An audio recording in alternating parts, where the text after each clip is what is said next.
Kaboom! Thanks. Yeah. Hey, everybody else here? Oh, just me. It always gets me so pumped up. So I am James. Kobe was the one that came up with that music, and I love it every time. And he's here too.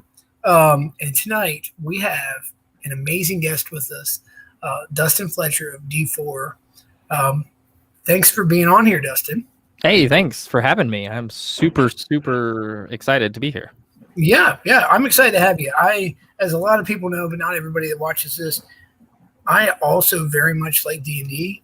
So the fact that you run and are a professional DM or D&D player, just it goes hand in hand. You're like very much is a understatement, I believe.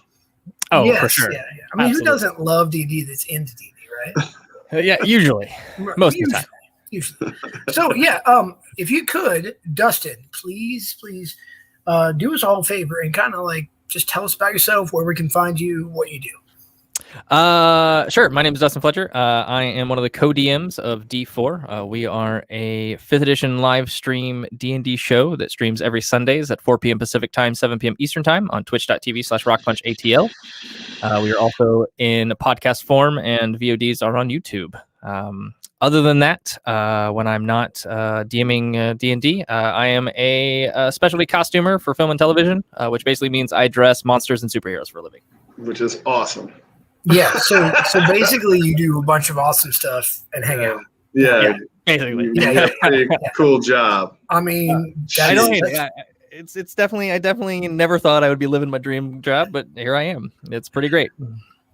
Well, I'm happy for you. I really am. And that's why we have you on the show. Yeah. Well, actually, the funny part about that is it's not entirely true. I just remember that you are an awesome prop maker. And I was like, hey, man, you want to be on my show?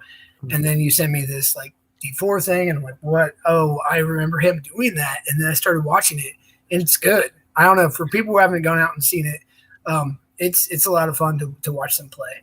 You can check out our website is d4dnd.com, and you can see past broadcasts, latest broadcasts. Our podcast is there, merch is there. Pretty much everything you need to know about the show is there. It's the best place to go to check it out. Yeah. So I gotta ask. Let's talk prop making for a minute first, I guess. Yep. How did you get started in prop making land? Right. What's the origin story? It all started with LARPing. I was a huge LARPer. When I was 12, 13, I started LARPing, and then from that, it stinted to, making props for my character, to making, buffer weapons. And then it just kind of grew from there.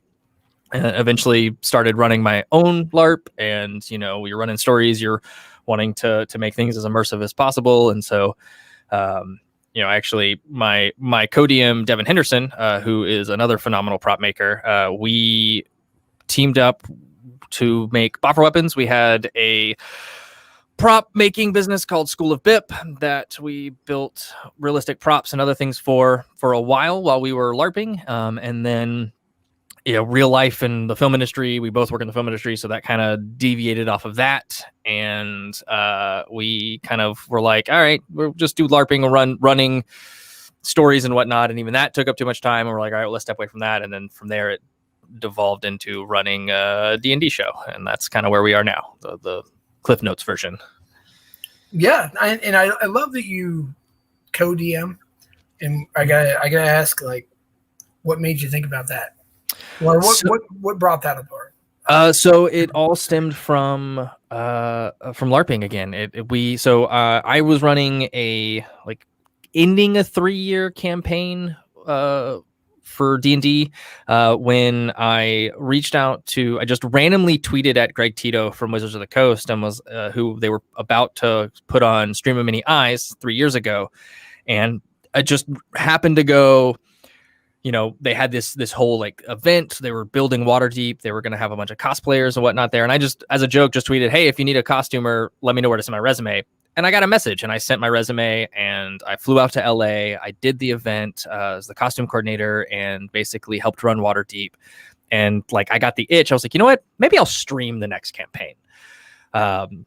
We retired from LARPing and from running it, because we ran it like a production. So we were constantly building sets, building maps, or building sets, building props, building full makeup prosthetics, like doing the whole 9 yards. And it just, wow. Yeah. a lot of time, a lot of money. And it just, we were like, let's just kind of step back. And for our sanity and mental health, we stepped away, walked away from it. And we were like, well, let's stream the next campaign. And then I was like, well, Devin and I co-ran a lot of stories at the LARP. And so we were like, well, what about co-DMing? No one really does it. And it would kind of give us a niche and set us apart from the other shows that are out there right now. And it's the greatest thing ever. The fact that I have someone that I can play off of, who sits next to me, who when you're talking to two NPCs, you can actually talk to two NPCs who can have a conversation together. So instead of the DM doing multiple voices by themselves, you have someone that you're playing off of. And it's so great to have that co-DM and to have someone to, like, even when you're writing a story, you're basically in a writer's room because we can bounce the ideas off of each other. We can feed each other stuff. And like one of us will go, well, what if we did this? And the other person will take that and go, well, I like that, but what if we did this? Oh, that's even better. And it's that constant, person to lean on or to have your back, et cetera, et cetera. And I have solo DM'd after running, D4 for over 2 years now, and solo DMing, I'm just like, oh man, I miss having that person to just be there.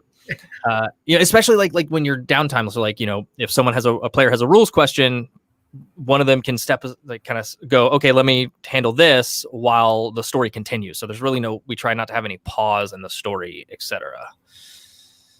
So, but that takes a lot of, communication at the beginning or off time, right? Where you're writing the story together.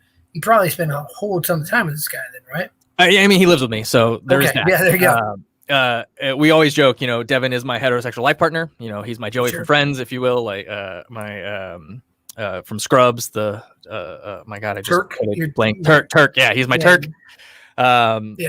And so it's just, but we also say, we are Jaeger pilots, and D4 is our giant mech that we fight kaiju with, because we are one brain. We are a hive mind. A lot of the times, we have the same storytelling style. We think along the same lines, and it is that constant, like, even when we do something, we're very yes and. We're very improv yes and when we're storytelling as well. We've been in several times where one of us will say something and the other person will be like, I didn't know we were going there, but here we are. All right, let's do it. And just kind of, and then, after the episode or after break or whatever, we'll go, okay, let's take that and figure out what to do with it next, because we hadn't planned for that. And now here's where we are. And it's just, you just have to complete trust when you're co-DMing with that person, and when you're cohesive, because there's several types of co-DMs. There's the one just does story, one just does rules. There's the like switch off, like I'll DM for a little bit while you play, and then you DM while I play. But we're 50-50 across the board. We co-write together. We co-run. We co-tell the story. And we're pretty much in tandem the whole way, playing off of each other. We, if someone is like, we know that this, like, let's say Devin is going to be playing an NPC, and I know that he's going to be talking. I'll read descriptions so that he can immediately go into dialogue, or vice versa, so that it's that nice flow of storytelling that doesn't really, we try not to make it seem like there's no hiccups. That's awesome. I'm very excited to watch more of your show. I've seen some of it, and I want to watch more. And now that I know that you're doing that, it's even better. I mean, how the behind the scenes, I guess. Yeah, I mean, and even like we have such, but our cast is so phenomenal. Like, how many players do you have? We have 5 full-time cast members, who are Katie Adkins, Katie Downey, Ethan Mansour, Rhea Sunshine, and Patrick Logan. We're all local to Atlanta. We are an Atlanta-based show, and all of our cast, we picked because we've LARPed with them, we've tabletopped with them, or they are just incredible improv actors that we have all played and hung out with, and we're a close-knit family, and they are like 90% of the time, like Devin and I will just kind of sit back and they just steal the show. And I mean, our players have brought tears to our eyes, laughing, just crying. Like they are some of the best role players that we could have ever asked for. And they're great. We wouldn't be here without them. And then we have some incredible guest players as well that have come on the show, as well as currently we have a recurring guest, Lauren Urban. who is the community manager for Idle Champions, who is a phenomenal player as well. And so she's kind of, while we're on remote play for the past like year and a half and through the rest of the year, she lives in Seattle, so we're able to actually have her on instead of having her in the studio, because we've had her on the show a couple times previously, but we're a studio show normally. And we had just built a full set where that looked like a wizard's tower tavern type, stone walls and all this stuff. And we got 3 months into it before we had to shut the doors, and now it's just collecting dust, looking pretty. Well, now it's collecting dust like a real wizard's tower, right? Well, exactly. It's something to look forward to, because we're pretty close to that, right? Relatively. Yeah, relatively. We actually have a question from Z Engineer. He's asking about you guys being co-masters there, and he said, and if you're not congruent in some way, how do you guys resolve it? Battle to the death? I mean, totally, absolutely. Of course, we battle to the death. No, I mean, he said they were life mates, so yes. Yeah. it is. Again, it's that yes and. We'll always be that yes and then resolve it afterwards, kind of step back and go, okay, well, let's say that I don't really agree with that choice. It's out there. How do we come together to make that correct? And we know the narrative we're trying to tell. Even when our players throw curveballs, we know the direction of the story and the style and the genre of story we're telling. And so we definitely work pretty hand in hand. And like I said, we've been telling stories together and co-running stories for over 10 years now. Yeah, I mean, that helps. That helps, right? Where yeah. His mind's going, you're good friends. Speaking of that, do you ever work with him on movie sets? Because he said he was a prop maker too. So he is. Really help. Saying we've done some like indie film stuff, but we haven't been together on as far as like on an actual show. He is the key shop for Doom Patrol, so he is repairing Cyborg and Robot Man and Negative Man and all of that. And so he is the one who keeps those costumes together looking amazing, and making sure that Robot Man is nice and rusted and gross and oily. But which is a great show, by the way. Doom Patrol is great, and it is a phenomenal show. Yeah, phenomenal show. And so when but occasionally we'll do some shop work together for like Hex Mortis or Blue Whale Studios, and whatever that they have a project that they need extra hands with, we'll go out there. We'll help out build some stuff. He helped put together the Gears of War suits for Microsoft, as well as the ones worn by Austin Creed from WWE when I am not a wrestling fan, so forgive my butchering of this, but when the three of them wore the Gears of War suits on the pay-per-view event from WWE, I know that their group has a name. I don't know what it is. I apologize. That's totally fine. That's totally fine. I don't know either. I loved wrestling when I was a kid, but I just haven't followed it. Same. So that's what he's done. What have you done that you can talk about? I know earlier you were like, some stuff. Oh yeah, no, for sure. What can you talk about? A lot. I mean, a lot. I've been so fortunate to get to the point where I'm basically known for making monsters and dressing monsters and superheroes. And so I got to work on both Goosebumps movies, taking care of the monsters, which was a lot of fun. A little small franchise that you may or may not have heard of, Avengers and Endgame and Infinity War. I don't know. I don't think many people have seen that. I don't think so. I've never seen that. Past. But no, I was on Civil War. I got to dress Spider-Man on Civil War. Very cool. I was, we were shooting scenes with, the stunt double before, they even cast Tom Holland. So we were shooting stuff with the stunt double before we even cast Tom Holland. And we were just waiting to see. And it's funny because the stunt double, his name's Marvin. He's freaking amazing. Marvin Ross, literally real life Spider-Man, incredible parkour guy. And he looks just like Miles Morales, which is really good. Yeah, it's just great. And so, but he was, we were dressing him and we were doing that big tarmac fight scene with everybody, which was about 150 14 degrees in the back lot of Pinewood Studios, where we had 14 heroes and their stunt doubles in full suits, and it was just it was miserable, but it was great, and I wouldn't change it for the world. So tell us about how that actually works. Like, say stunt double comes over, he's like, hey, I got to rip in a suit or something like that. You have to come in and repair it real quick. Really? So I'm a set costumer. So basically our job is to maintain the costumes the designer has designed and built on set while we film. So making sure continuity is the same. So let's say that this armor lights up at this time. We have to make sure that armor lights up at this time in this scene, et cetera, maintaining that. If there's any like scuffs or like chips in the paint or electronic problems or tears in the suit, we're literally there on the sidelines ready to fix and repair it so that we don't hold up camera.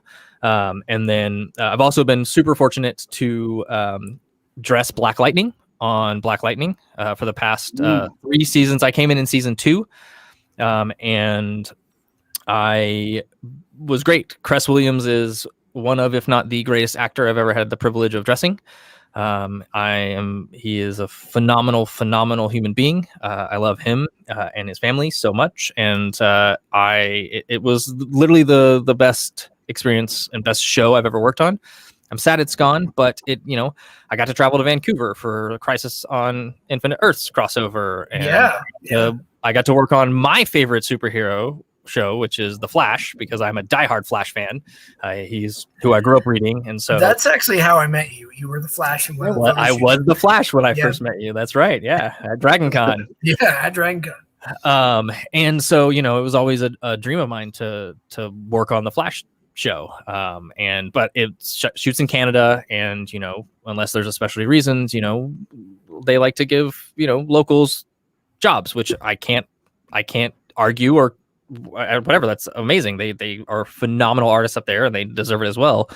But to be able to get to go to Vancouver to work on The Flash and Legends of Tomorrow was just amazing. It was such a great experience, and it was all because I got to dress Black Lightning in a super suit, and it was a lot of fun. Wow. All right, so tell us some story, some like the craziest thing that's ever happened to you on set. Maybe the director's like action, and you're like, shit, I haven't done this yet. And you're like, something. What? Tell me a story. Oh man, I am like the worst at these. You're a storyteller by trade. I'm a storyteller by trade, unless this is something you made up, right? Oh man, I'm sorry. I gotta put you on the spot. You're totally putting me on the spot. Yeah, oh my goodness, I have no idea. I mean, there's a couple. What I'm kind of not necessarily crazy like that, but one of the cool things that we implemented in Black Lightning is Cress's stunt double. We actually had a full silicone mask made of Cress's face that the stunt double wore. And so whenever we would go to shoot, I would have to put on this full silicone mask that had hair punched and a beard, and the goggles were on it. And so it was kind of great because, from afar, it looked just like Cress. Like you could not tell that it was Eric, his stunt double, which one is great for stunt doubles because they don't have to hide their face. He can be in a lot more of straight on camera shots. And so but it was a lot of fun to walk around with the silicone head, cradling it in my arms like a child. And you would get a lot of weird looks. It would also be fun. We kept it in a motorcycle helmet bag. And so you would walk up and you'd be like, hey, what's this? And you open it up and there's basically what looks to be a severed head in there. And so it's a lot of fun to freak a bunch of people out, scare a bunch of people. Yeah, so you're that guy. I am 100% costume blood out. Hey, there you go. Yeah. 100%. All right. Yeah, it looks like we have another a comment here. What's the Apollo 13 engineers had to cobble together a CO2 filter. What was your greatest fix on set? Fix. Oh man, there has been quite a bit. We had on Goosebumps, the first Goosebumps, we had 17 practical monsters that didn't see the lot of light of day in the final cut, but we had 3 stilt walkers, and I know while we were filming that, we had a couple. one of the stilt walkers had a busted stilt that we had to do a quick repair on the day. So we were cobbling that together to make sure it was safe. Yeah. So That's that they important. could do their action but still be safe about it. There was on Black Lightning, we had a couple times where when he was in his armored suit, which was season 1 and season 2, he had one of the pans in the back busted, and so that was held together by top stick and tape.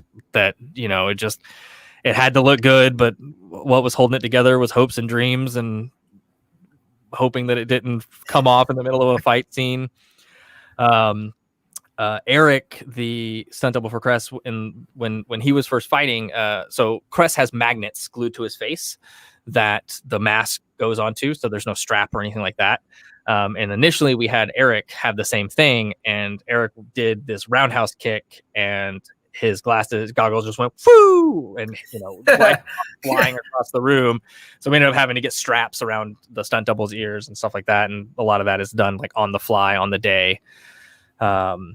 It almost any superhero show or monster show you watch, there is 100% something that a costumer has fixed on the fly that is literally held together by top stick, thread, and the hope that it doesn't fall off or is noticed in the shot. and that brings us to another one of our favorite questions, which is, what's your favorite tool? Or in your case, what's your favorite thing to stitch somebody back together really quick? Like, I mean, I've heard of people using zip ties a lot. People know that I like zip ties for that. What kind of stuff is your go-to glue or that sort of thing? Go-to glue is IC2000. Which is a model glue. It's a flexible super glue, and you can zip kick it. You can zip kick it. It comes in black and clear, and it is the greatest quick fix there is, and it's pretty permanent, and it's probably the best super glue I've ever come across. If you zip kick it, it does become a little brittle just because you're speeding up that curing process, but it still cures pretty quickly. And then super stick, top stick. Hands down, I'm a costumer, but I can hand sew okay, but I can put top stick on a hem. I've hemmed many a cop's pants with top stick. If we have a big background scene and there's a bunch of cops or people in uniform, you get the pants and they're going to be the right waist, but sometimes they're not the right length, and so we'll just flip it up and do a quick hem. And 90% of the time, it's either that, and then the other absolute dire tool is a tag gun. The same type of stuff that you see tags attached to that little plastic piece.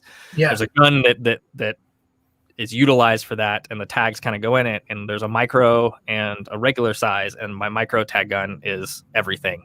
Like, I will push the needle through and tag that in, and it'll be in black. And so if I have any like strapping, or if there's like someone who's wearing a jacket and they're doing a crazy stunt, and we don't want the jacket to fly open, we want it to kind of flap a little bit, I'll tack it all the way down here. That way it doesn't go crazy. Yeah, that's awesome. I didn't even know that existed. Well, I feel like I might have known it existed, but I wouldn't have thought of using it for that. That's great. Oh yeah, we use it all the time. And hang on a second while I order one. You should, because I'm going to use zip ties, but I know if you have fabric or something along those lines, especially in just regular cosplay needs, it is such a huge fix that you can just use it to make sure stuff stays in place. If you have like a cloak or it's brilliant. Scarf. It's honestly, and it's tiny too. If I'm thinking, it's the same thing I'm thinking of. They're like tiny, and they just like very tiny. Yep. Work. Yep. Yeah, it is phenomenal. Highly recommend it. And yeah, that's 90% of set costumers will have that in their kit, along with like pre-threads, etc. Things like that. Because pre-threads are also always great. There's also what's called a rainbow thread, and it's basically like a lattice of different color threads that you can just kind of pull out and pull one, and it comes out. So you have an array of colors depending on what type of fabric you're trying to sew together. That's awesome. That's cool too. Yep. You're like a magician at that point, right? I mean, yeah, because the whole thing is, you have to be fast, because you do not want to hold up camera longer than you need to, because the longer you hold up camera, the more money you're costing production. You want to make sure that if you have a problem, that you get it fixed in a very quickly amount of time. Especially like on Black Lightning, the a lot of the issues we had were electronics, because the Black Lightning suit lit up. The Lightning suit was, had 10 panels of, technology that CCE, the company behind who did the costuming for Black Lightning, invented this technology basically that's basically this flexible LED fabric almost. And so we are the guinea pigs utilizing it, and it looks great when it's, on a mannequin standing still, but when you add movement, fights, falling, I mean, it's, you just have constant fixes, wires that need to be soldered on the spot. And it's just, you just gotta be quick about it. But, we had an amazing team. I came in as just a specialty costumer. I ended as the key, which is, second from the top, for those not familiar with the film industry. And we had an amazing, team of set costumers as well as specialties set aside for basically super suits. We were just in charge of the super suits. That's all we did. And we got to play with superheroes. It was pretty great. So how many super suits do you have? Obviously it depends on the situation, but for Spider-Man, for example, how many of those suits do you have right there? So we for Spider-Man, we had, at that point, we had two of each, and that was it. Oh, wow. I would have thought there would have been more. Yeah. That one, but I mean, that was, he was first introduced. Yeah, early on. Et cetera. Black Lightning, we had for when we ended this past season, we had 4 hero suits, 1 fly suit that was made for harnesses and where we would cut pick points all throughout it, and then we had 3 stunt suits and 1 stunt fly suit, and so that way we had enough to rotate out to go. And I'm going to go back to kind of tools to utilize as well. One of the greatest tools that you can use, especially on costumes that you can't wash, is a vodka water mix. 70 vodka, 30 water is what we use. You can also add a couple drops of peppermint oil if you want to add it, but it's not necessary. But what that does is the vodka will actually kill all the bacteria, and you won't grow any mildew or mold on your costume, but it'll keep it from getting stanky, especially if you have a costume that you cannot wash, which, I mean, a lot of those, have foam muscles glued into them. They have electronics in them, and, none of that stuff can even be hand washed. It has to be just sprayed down. And so if you have a costume or something or even a large prop piece or armor piece that you cannot wash because it has delicate stuff on it, get a big spritz bottle, put 70% vodka, and I'm talking the cheapest of the cheap vodka. Yeah, I mean, you don't want top $3 for a fifth. You don't need to no Grey Goose or anything. You want just the cheapest of the cheap. That depends on if you also need to take a swig. I mean, that's up to you. Yeah, the other 30%. Probably not really professional. We're not going to suggest that, but yeah. No, that's really good advice. I've heard people talk about doing that before, and I actually have it on my list of things I want to try. It's great to hear that you do it too, man. I gotta say, I'm gonna go back and be all right, I gotta order all these things now. You said 3 things, and I'm all right, cool. Never heard of that before, but I'm getting it. Yep. Yeah. I got a good question. So, what is your prop building abilities and ideas of knowing, seeing that vision translate into your D&D storytelling?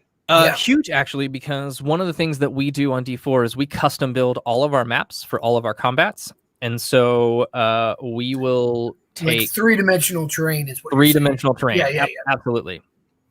So we'll take, an idea, we'll sketch it down.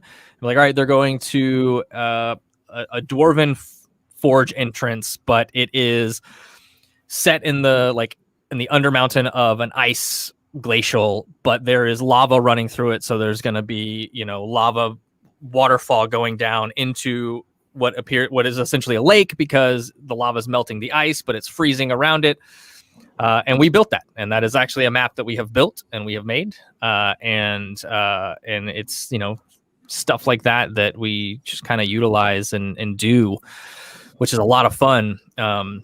which we came from our prop making stuff. Our main medium was foam work. We did a lot of our stuff with EVA foam. That's what we were known for. Not a lot of like casting or molding. It was mostly foam work, just hand sculpting stuff out of EVA foam. And then we took that and now we use insulation foam, pink insulation foam, and various thicknesses, as well as foam core. And another thing that we do 90% of our maps are stuff you can buy at the dollar store, because we wanted to be cost effective and show people that you can have Dwarven Forge level terrain, but at a fraction of the cost.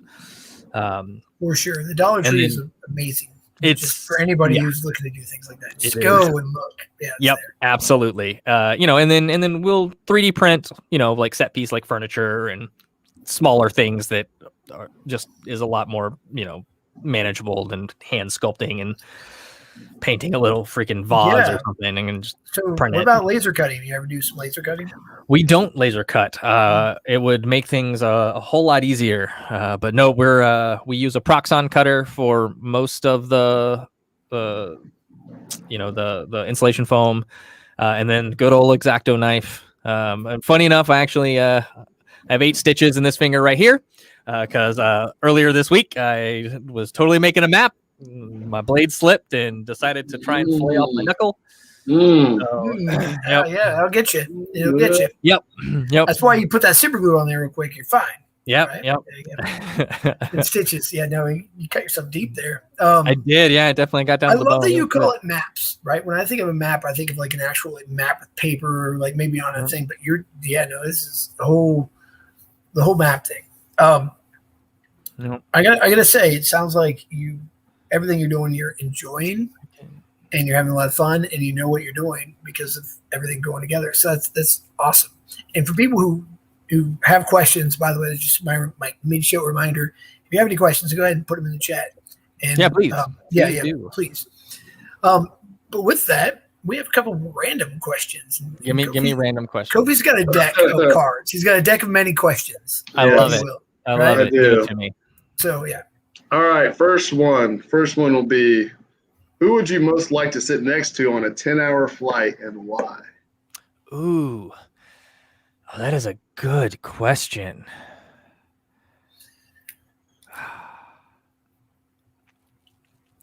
So I'm gonna stick to the D&D, and it is I'm gonna say Matt Mercer, who is a wonderful human being. I've had many conversations about it with him, but I would say Matt Mercer, who is the Dungeon Master of Critical Role. But he's a big nerd. We have a lot of things in common, and I know I could sit next to him and we would just shoot the shit and just talk about whatever for 10 hours and not just be like, oh God, a 10-hour flight with someone I don't want to talk to.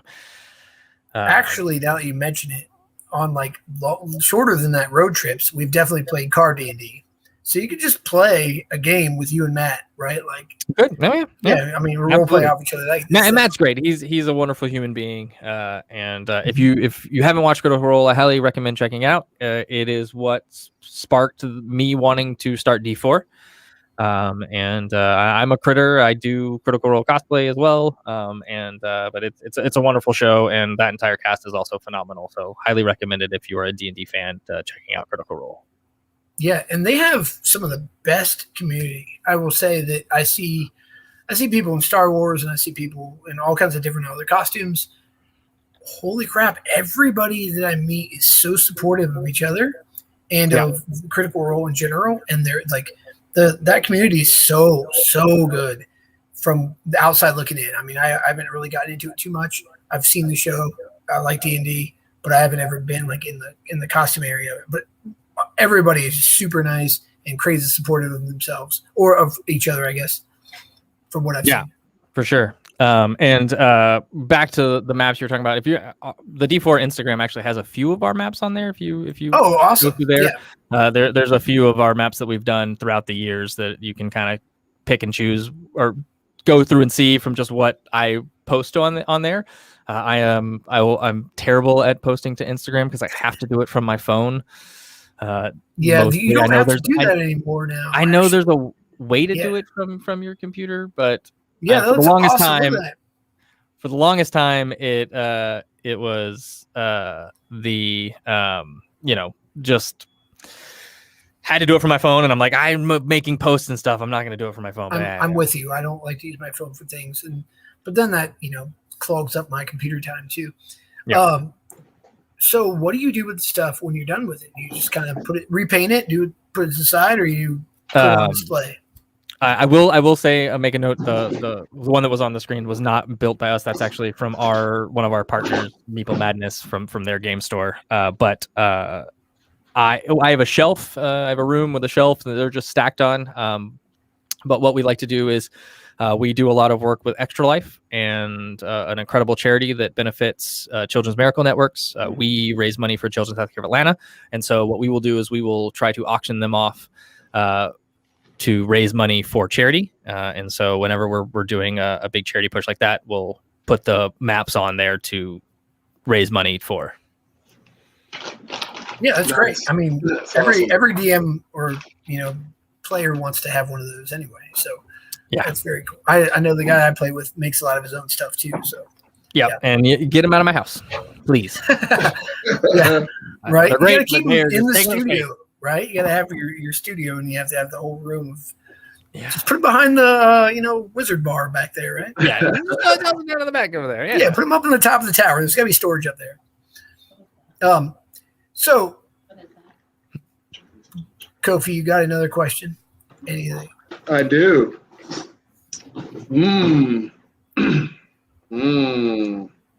I just like your deck of many questions because I never know what it's going to be either. Well, we always have our ones we always like to ask, so I always pull those out first. Sure, That goes through the other day. But look, what technology do you wish existed that does not exist? Oh man, it's such a good question because I don't know. It doesn't exist yet. I don't know. Like a sci-fi one, right? Like something you maybe seen in a movie. I mean, I'd have to say teleportation capabilities because I would like to get to from point A to point B as quick as possible and skip the traffic in the middle, especially living in Atlanta. Yeah. Now you're gonna be the first guy through skipping the traffic in Atlanta. Yep. Yeah, nobody wants to be the first guy through the teleporter, but yes, I've said the same thing multiple times. Teleportation for sure. Yeah.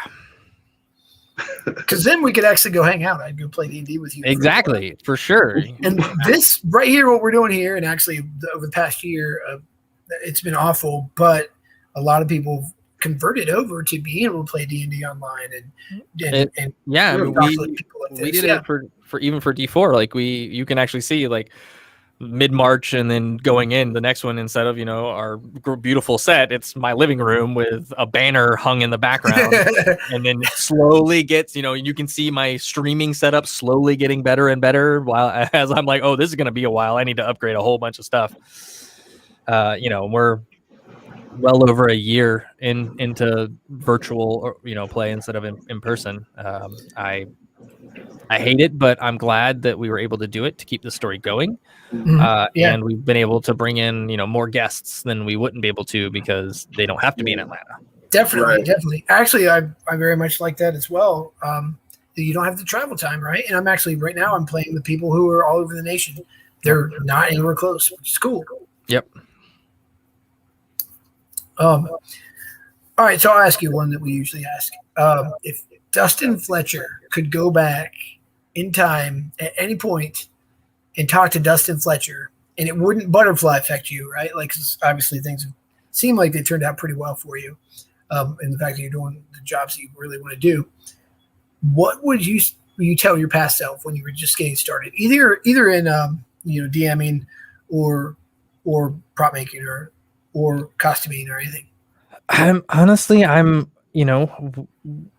The decisions that I've made have led me here, and I know you said no butterfly effect, but I don't think I would want to change anything because that from where I am right now, I mean, things are pretty wonderful. I mean, yeah, I'm sure there are moments in my past that I could go in and smack myself and say, don't be a dumb teenager or whatever. But I mean, we're all there, and those are learning moments to get to adulthood. They are. And so I've got a wonderful wife. I've and who I love greatly. I have 2 kids who are phenomenal. I can't really complain. I'm working in an industry that I love with a job that I work 70 hours a week, but I love it and I asked for it. So it could be a lot worse. It's like the song goes, you're not working overtime. But then I got to ask you a different question because people like to do this to me sometimes. What is a piece of advice that you would give someone who's starting off in doing the things that you're doing? Or like even just like, streaming setup and everything. What are some of the things you'd be like, hey, man, you should definitely do this? Film industry would be, are you sure? Do you like free time? Okay, then do not do this. No, because it is we work such wild schedules. I'll have a 4 a.m. call time on Monday and then a 6 p.m. call time on Friday, going into what we call fratter days in the film industry, where you watch the sun come up on Saturday morning and then you sleep all day Saturday and you don't really get a weekend, and then having to be back on at 6 a.m. on Monday. It's rough. I work in 14, 15 hours a day, depending on when you are. But it just, you gotta, if you want to get into the film industry, you really got to say, are you sure? Because it is not an easy schedule. It is a very, very hard schedule. There's a lot of little sleep nights, depending on where you have to be, because I have an hour drive to set. I get off at, 3 a.m. I got to be back, in 8 hours, after I go home, except, you got to think about it that way. But yeah. Honestly, it's cool, but you're right. I hear that from a lot of different people who work in film industry, and the pressure is there too. And there's no really room for error much. I can't talk on what exactly you do. So yeah, it is, but because a lot of people are like, well, I want to get into the film industry, and it's like, all right, you got to really sit down and ask yourself, are you sure? Because it's not a 9 to 5, and you can't have set schedules, because you may not get off until midnight on Wednesday. That's so probably the biggest one. Is that one that's obviously gonna affect your schedule with D4 now, right? Because for a while you had some time. Well, everything that the reason we chose Sundays as our set day is that we will almost never have like work set on a Sunday. Right. And that was one of the key notions of why we chose Sunday as our game day, because it's like, we know we're not going to be working, and occasionally we may be out of town, etc. But for the most part, it's nope. Yeah. So when you're on your hour commute, is that when you're on your headset talking to your co-DM about the game and random things? Sometimes. Funny enough, I actually like being in the car is like when my brain and sometimes his brain just works its best, and we'll just on the ride home or on the way right there, we're like, all right, here's what we're looking at. We absolutely would have brainstorming sessions driving to and from work. Oh, absolutely. For sure. Yep. That's awesome. But also I listen to a lot of audiobooks and podcasts. So it's it's a long commute. I live, in the suburbs away from the city. So I tend to have usually an hour plus commute depending on what show I'm on. But I very much like my audiobooks and podcasts. Yeah, a lot of people use that to calm down or detox and get away from work. Yeah. What were you gonna say, Kobe? Let's say, what's your favorite podcast you're listening to right now? Oh, yeah. I just finished it because it just finished, but the Magnus Archives is a horror podcast, Lovecraftian style, cosmic horror. Well, actually focuses on a bunch of stuff, but incredible storytelling. Creepypasta style. Highly recommend.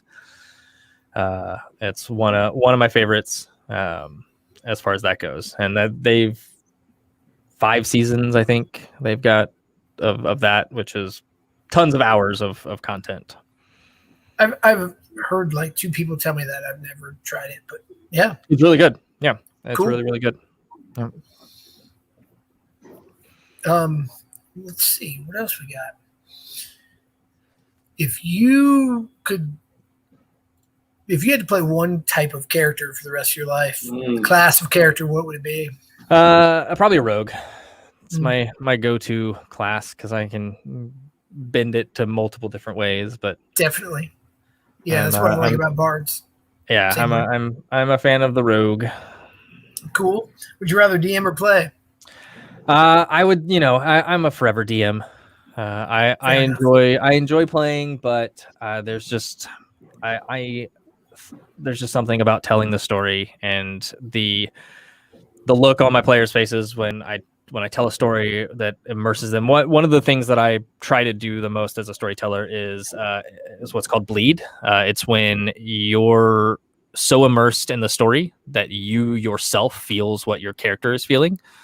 And the effect in the LARP community is called bleed, and that's what we kind of carried over to the roleplay community. But it's just, if you're so immersed in the story that you feel happiness, sadness, fear, anger, whatever that is, then I feel like my job as a storyteller has been fulfilled, because I have told a story so immersive that you yourself are feeling those emotions. And then, depending on how intense it is, we've definitely had, almost like aftercare after a session, because we have to just go detox, because that was so intense and the emotions are so heavy and so heartfelt, that, even on D4, we had a session where the entire table was just in tears over something, and just the emotions were so raw and just there. Afterwards we're like, all right, we're gonna go get a drink, or oh, it's too late, the only thing open is Waffle House. All right, let's just go get some greasy Waffle House, and drown our sorrows in bacon grease. And yeah, I mean, I don't care what time of day it is, Waffle House is always a good choice. Waffle House is usually a good choice. Yeah, yep. Right. Yep. And so, it's those moments, and what I love from a storyteller standpoint, or when I get to the moment, that shock value of like, one of my favorite things as a storyteller, and the type of stories that I tell are ones that, the tiny threads are always there. So when that moment happens where they're like, oh my God, are you serious? And you can kind of always, and you go back and you're like, oh my God, you're right. Those threads have always been there. And then that moment unveils itself, years down the road, is just a great, great feeling. And I don't think I could ever give that up.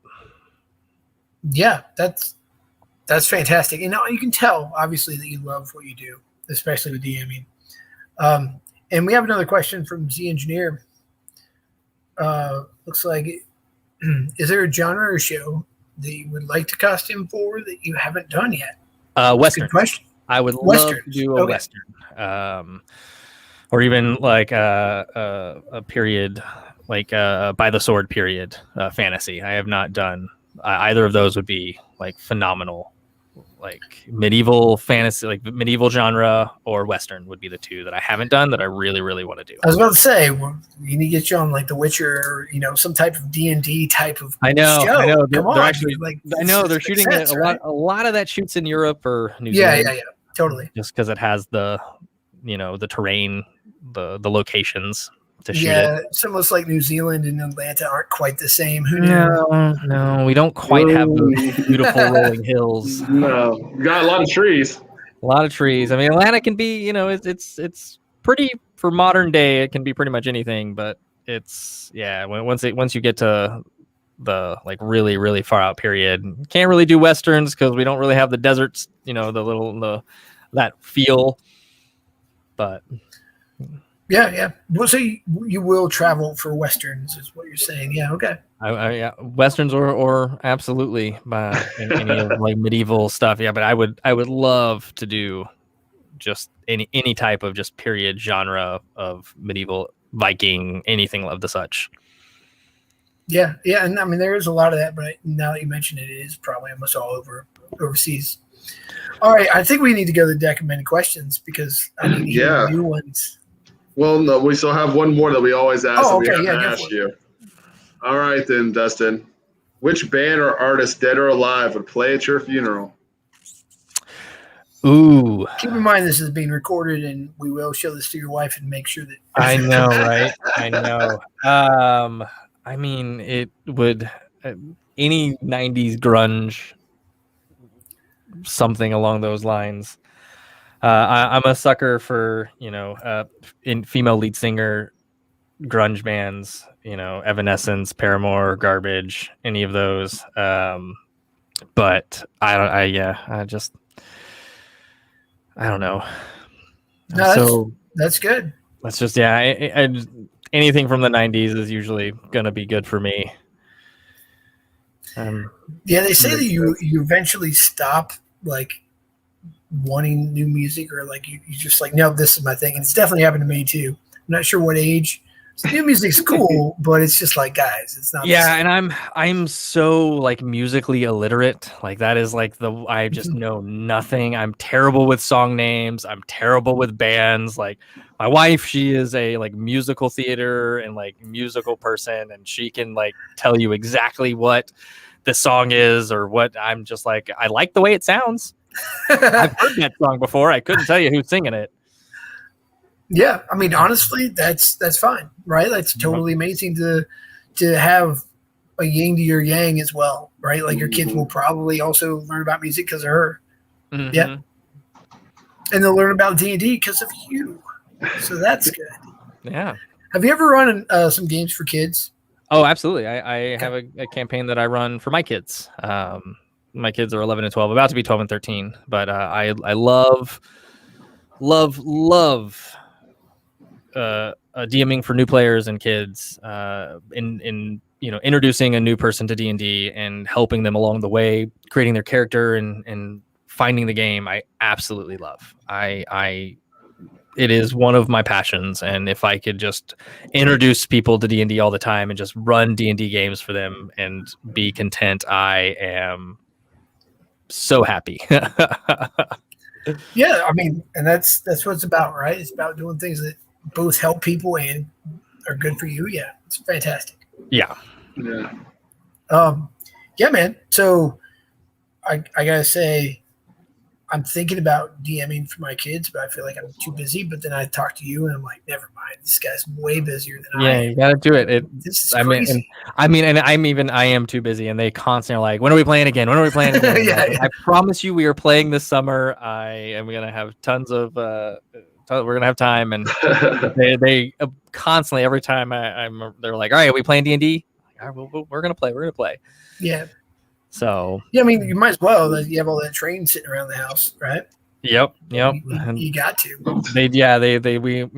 We made a fighter pit, like sand pit, and so we'll definitely like at times like just sit down and put that down and like, all right, we're gonna fight something just so we can roll some dice, and they'll have their characters and they'll fight whatever monster that I was just like flip to the monster man and they're like, I want to fight that, and I was like, all right, well, let's fight that. Yeah, you get to pick, right? Why not? Yeah. Okay. So back to props. Let's switch it back over. Okay. Switch it back to props. What is the thing that you have made that you're most proud of? Oh man. There have been some like buffer weapons and LARPs that we made. Like our first light up fully functional buffer weapon was pretty awesome. Before like any of that like really started coming around, it was pretty awesome. We've definitely done I've done a couple like monster suits that it was a lot of fun. But yeah, it's just I say it all the time, but it's like that, like anytime we would do like the weirder the better. Like I always wanted like the weirder, like, like someone was like, I want a weapon that's a severed arm. I'm like, oh, that sounds great, let's do that. Or totally. I want a lamppost that looks like it's been crushed down to a point. Awesome, let's do it out of foam. That sounds great. And so just like the weirder, the better was always what I just absolutely loved. It's like, we can do a dagger and an axe and a sword all day long. But it's like, no, I want probably my favorite is someone was like, I want a cat tied to a stick. As a weapon. Right. Yep. Okay. And cool. so we made a foam cat tied to a stick. And Devin did a lot of the sculpting on the cat, and I did the stick, and we just and it looked like it was tied together. And it was just, I mean, that's weird and totally a one of a kind weapon. It was definitely a one of a kind weapon, but but it's like, it's just that's anything that challenges me, that pushes past the norm is what has always been my favorite. It's like, okay, that's weird, I love it. Can we do it? Let's find out. Oh yeah. Usually it's yes, but we have to figure out time and money as well, right? Like you can do it. It's just that triangle of those things, right? Yep. Time is usually the thing I don't like to be challenged on. If it's money, if I need to make it cheap or I have a lot of money, that's fine. But the time challenge is the problem, which I'm sure you're used to as somebody who works on film. Oh, absolutely. I need this. When do you need it? Tomorrow. All right. Here we go. Yeah. Well, I should drive to the shop. Let's go. Yep. Yep. That's awesome though. I gotta say, out of all the people I've had on here, I feel like I've learned the most random tools that I didn't know. And I'm so excited. I'm like, all right, cool. This is neat. Is this over yet? Because I need to go order that stuff. And I'm not trying to stop this, but I'm like, all right, I got some shopping to do after this. That's all there is to it. No, it's great. Absolutely. I mean, I'm happy I was able to give you some stuff. Yeah. What else? What else you got as far as like some random tools that you're making? Or little tips and tricks. That's definitely for costume fixing. Yeah. Or anything really. Yeah. I mean, like I said, the tag gun and top stick, make sure it's super stick, not just regular top stick, because super stick is the like really, really sticky. The regular top stick just doesn't stick at all. Pre-threads, make sure you have some pre-threads, which are basically pre-threaded needles. You can get them in black and white or multicolor, and that way you have enough colors based on what you're doing. And I mean, it's all about also depending what you want. A good like tip for like when you're aging and distressing stuff is getting spritz bottles and putting what's a watered down acrylic or something like that, and just kind of hitting it with like a little bit of splatter and doing layers, and that'll help you get, especially with like a muddied look or stuff like that. The best fake blood is either Pale Knight is a company that makes realistic what looks to be wet fresh blood. That stays glossy and looks like it's constantly. But the best age blood is Fleet Street. It's an alcohol-based blood, so it's not sticky, it's not tacky, and it doesn't dry pink. And both of those cannot be like on people's faces, right? Oh, Fleet Street, 100%. Fleet Street is actually a makeup blood that we use, but it goes on clothes wonderfully as well. And that's awesome. Yeah, because you got to be careful with that. For people out there. So it's a drying blood, and so it has that nice dried aged look. And they have a fresh, but it's the dried. It won't look glossy or wet. But if you want that glossy wet look, just a little bottle of like Evian water spray and just hit it right before your photo shoot, and then it looks glossy. Stuff like that. What's your go bag or your carry bag like look like? At least you have like a van that you roll out? I do actually. I have a Pelican case that I keep like my larger stuff in, like especially for like what's called pounce bags, which are basically fake dirt, and we have various shades of colors: Fuller's Earth and Raw Umber, Rotten Stone, and then my larger tools like a drill or scissors or stuff like that, larger scissors, stuff like that goes in my Pelican case. But I have a little satchel bag that I keep all my which is my set bag. I've got scissors. Trauma shears are the best. Highly recommend them because they're dull on one side. So like if you're cutting on a person's, like an actor or something like that, it makes them feel a little bit more comfortable as you bring sharp scissors towards their skin, because actor comfort is everything. You want to make sure that your actor feels, and the person you're taking care of feels safe and secure while you're doing stuff around them. But depending on the show, I'll always have pre-threads. I'll always have my tag gun. I'll always have top stick. And then I'll always have a super glue, a Sino, and a zip kicker. But depending on what I'm doing, doubles of wiring. If I have wire runs, I make sure that I can just quick disconnect and plug them in. If there's a solder point that comes off, anything like that. It really just depends on the costume and what the costume needs. And I'll build around that, because obviously if I have a costume that has a lot of electronics, then I'm going to want to make sure I have the things to repair that. If I have a lot of leather, I'm going to make sure that I have the tools, a leather punch, and, stuff to handle leather. so that way you want to build based on what you're repairing or what you're keeping. Right. How about rubber? What are some tips for working with rubber? Because I know a lot of costumes are. So yeah, especially urethane, your Eurobond, and want to make sure that because same with silicone. Silicone is the only thing that sticks to silicone. You want to make sure you have silpoxy when you are working with silicone. It's the only thing that's going to stick to silicone. You can another tip for silicone, is you can take silpoxy, tin it with oil paints. And then that allows you to paint silicone, and it'll, the dry time, you want to make sure you have enough time for curing, but you can then thin it down with naphtha and run it through an airbrush. And that's a great way to paint silicone. And urethanes, we use when I paint urethanes or glue urethanes, 1099 is a good means. I highly recommend 770. It is a super glue adhesion promoter, and so you put 770 down, and then you put your Sino down. Is that 3M? It is 3M. Okay, yeah, 100%. It is. You put that down, and it will bond for almost forever. It will. It is some of the best, and I mean, you can even bond urethane with it. Really? So that's very cool. Yeah. As long as you put 770 down first. But we do a lot of automotive paints, like when we're doing with urethane, Impuriflex and SC89, stuff like that, because you just have to make sure that it adheres and it is flexible.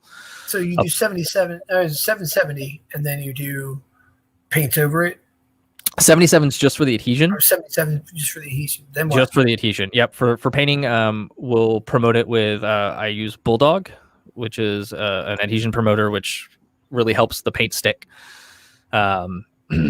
And then wipe it down with Prep-All just to make sure that all the dust and everything is done. And then just depending on the type of paint you're using, like I said, we'll use Impuriflex mixed with auto paints, and then SC89, which has a little better drying time than Impuriflex, because Impuriflex has a 12-hour cure time, whereas SC89 can cure in about 45 minutes to an hour. That's cool. Yeah, that's big. So, yep. No, because you're having to repaint these things what? Oh, absolutely. Yeah, I mean, especially all the time, right? All day. Absolutely, yeah. Black Lightning, and Thunder all had to be repainted after pretty much any action. Any time they played, we would have to do repaints on them, just making sure that they were correct. So they got to look crisp and clean and pretty. Yeah, every time. And every so time. Are you working on, since you have multiple suits? Obviously, they're probably in the suit, and are you watching them, or are you? So yeah, we had a shop key, Chris Mueller, and he is basically doing all the soft repairs and other bits of hard repairs in the shop. And then whenever we would have a break from being on set is when we would do repaints. We had multiple suits, so we'd make sure we had the fresh suit, and then we would be like, okay, we're not on set today, or Black Lightning isn't in the super suit today, or he's off today, and we're gonna go in the shop and we're gonna do all of our repairs and everything this day, make sure we get everything done, or these couple days. We'll have the block schedule for the episode. We know what days we're gonna be in the super suit, what days we're not. Those days we're not is when we're in the shop making repairs. Yeah, and people who don't know, you're getting your schedule a week at a time, right? Yeah, when you're doing episodic television, episodic, you're going to get, basically, I'll know what the next shooting block is once a couple days before we start shooting. Yeah. And then I'll know, usually it's about an 8-day shoot when you're in episodic. Per episode, you get 8 days to shoot the episode. And so, yeah, we're every 8 days, probably about 6 days into the episode is when we get the next episode. So we know what days we're shooting, what scenes. Mm-hmm. So you're responsible for reading all that and figuring out all of it, or do you have people on your team who are like, hey? So I have a supervisor who does a lot of the budget breakdowns and whatnot. But I mean, it's it's just part of our job description, because even as a regular costumer taking care of background, I want to know what days are the big days, when I need to start prepping, et cetera, et cetera. It's just, one of the things, they're called one-liners, and it basically is the breakdown of that. feature films are a little bit different. You get the whole everything, and obviously there's going to be schedule changes. There can be schedule changes due to weather or location changes, rewrites, etc. Yeah, definitely. But so when you're in a feature film, you just get your version of the script, right? You don't have everything. Oh yeah, everything. You do. Mm-hmm. Okay. Every revision, all the different stuff. Yeah. So then your name is watermarked across every page. Of course. But no, that's very cool. So you were right there in Marvel, huh? So you knew what happened before everybody else did. So Marvel is pretty tight-lipped. Yeah, of course. And it should be. Only a few scripts go out for Marvel. So a lot of times it's just like, I know roughly what's going on, but as we're filming it, I was definitely bottom of the totem pole on that, but I was just so happy to be there. I didn't care. Like, it was just a lot of fun. It was a great show to work on, and it was such a great experience. Yeah, I mean, I feel like a few people didn't see it, so you're cool. So did you? So you said you worked on Endgame or those things. Did you have a certain person that you were working on, a certain character, or was it just kind of general? Yeah, just general, taking care of background, Okay. and stunts. The main day that I was there was the spoiler alert for anybody who hasn't seen it. Yeah, it's been a minute. It's been a minute. No, the scene on the spaceship where Loki dies. I shot that. I watched Tom Hiddleston die probably 35 times. But a lot of second unit stuff. But it was a lot of fun. It was great to be there. No, that's fantastic, and that's also great. Just experience. I'm sure seeing all of it happen, seeing it on big screen afterward, and being like, "Hey, look, I did that thing." That's cool.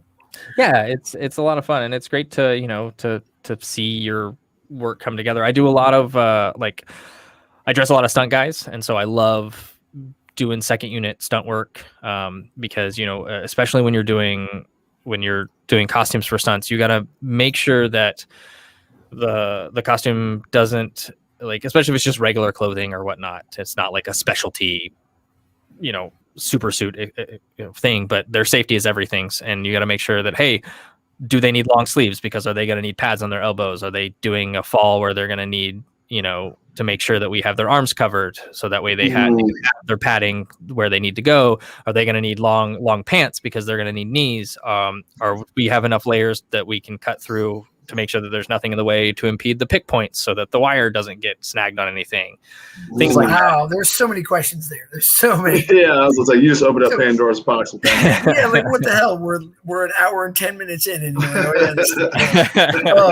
no. So I gotta ask you, are you the one that is like, okay, well, main character or actor needs to somehow put their sleeves down because my guys need to have elbow pads on? Are you the one that relays that back, or no? No, so that would go up the chain. And so in those instances, if they have a costume or something that doesn't have their sleeves down and they have skin showing, what we'll do is, for the stunt double, we'll have a flesh colored almost spandex sock that will go, and then the pad will go under that. Because if they're not moving fast enough to where you can see that, then you're going to see it's not them, is usually the standard there. But no, and a lot of it is just not necessarily your stunt doubles, but just your stunt guys doing the actual people being blown up, or that they're fighting. All of those guys are you work with them on multiple shows because they're bouncing from show to show. So I'll end up dressing the same stunt guy a dozen times, depending on what show I'm on. Right. And we're with our film family almost as much as we are our regular family. So they become family, they become friends, and I love working with stunts. I love doing stuff like that, just because one, it's awesome to watch people get blown up over and over again. But,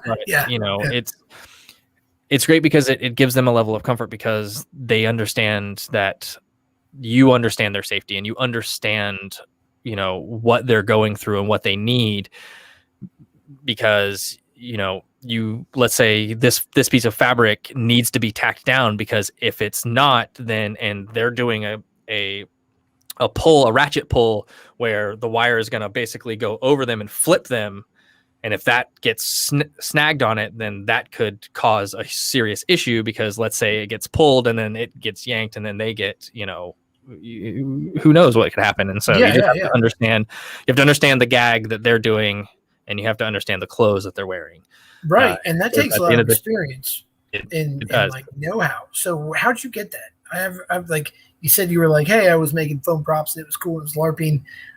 You emailed somebody, or not emailed, but you tagged somebody. So that was has it all just been like on the job work experience, or what?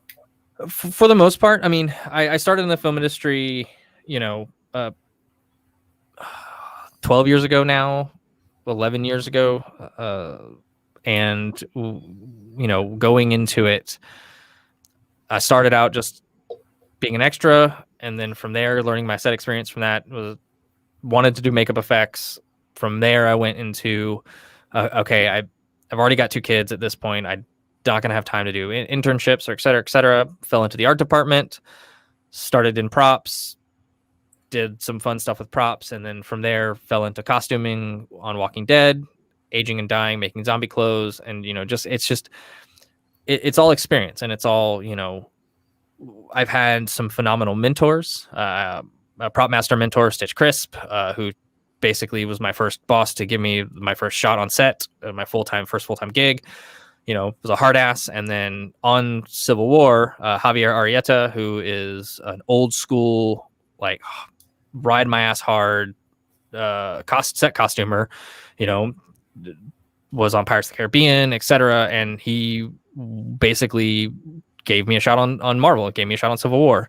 And I learned from him, and just watching and studying veterans who know what they're doing, and just paying attention to that, and understanding that, on Civil War, the staircase fight scene with Bucky, Captain America, and the Hydra, right?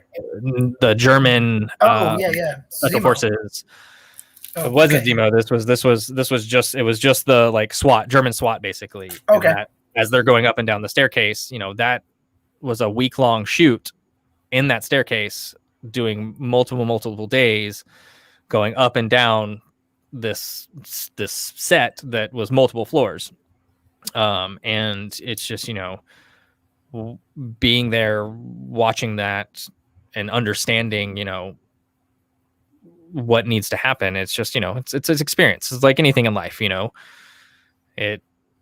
get it by getting your hands dirty, and as long as you have a good head on your shoulders and common sense, and when to pay attention, and and that's just, I'm lucky enough. I've had amazing mentors throughout the years.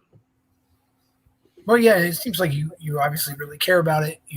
One of the things you said that stands out to me is that, the actor's comfort and them being okay with everything that's going on is paramount. Paramount is what I'm trying to say. Like all those things, being professional about it, I'm sure gets you a long way, and you've learned that too, which is awesome. We are kind of getting close to time, or a little over time, I suppose.